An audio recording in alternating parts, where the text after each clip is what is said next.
কবিতাৰ শিৰোনাম বলিয়া কবি ধীৰাজ ডেকা আবৃত্তি ঋতম্বৰ সংগীত এলভিছ নৱাজ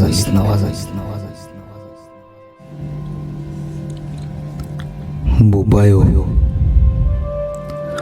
আমাৰ মুখলৈ চাবিচোন এবাৰ, কেনেকৈ সকলোৰে মুখবোৰ হেতা পৰি শুকাই গৈছে। বোপাইও এবাৰ আহিবিচোন আমাৰ ওচৰলৈও, বাৰিষাৰ বলিয়া মানে উটুৱাই লৈ যোৱা আমাৰ অতি মৰমৰ ঘৰখন চাবলৈ। বলিয়া মানে থান বান কৰি থৈ যোৱা সোণগুটিবোৰৰ মুখত হৃদয়খন বৰকৈ বিষাইছে অ বোপাই। সপোনবোৰ অকালতে হেৰাই যোৱাৰ বেদনাই বৰকৈ দহিছে অ বোপাই।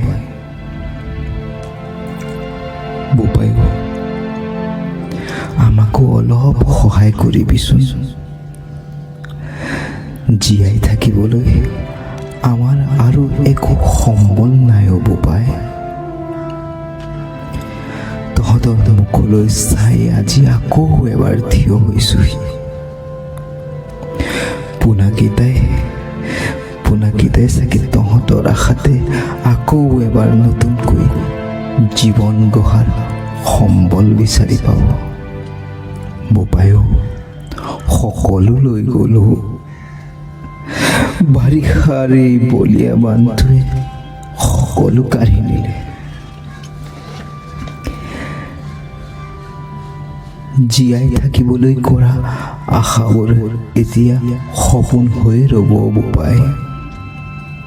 বোপাইও বৰকৈ ভোক লাগিছে অ। পিন্ধি থকা কাপোৰখিনিৰ বাদে আৰু একো বচাব নোৱাৰিলো অ বোপাই।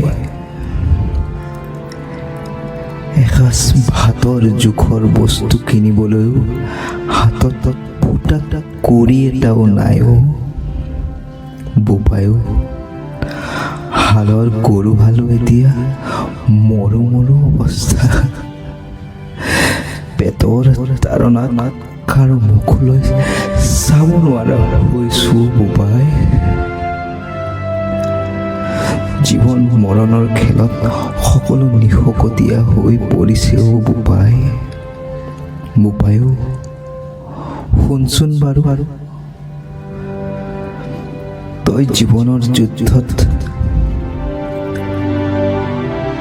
পৰাজিত হ'বলৈ ওলোৱা আমাৰ কাতৰ আহ্বান এবাৰ শুনচোন অ বোপাই, শুনচোন বোপাই, অ বোপাই, এবাৰ শুনচোন।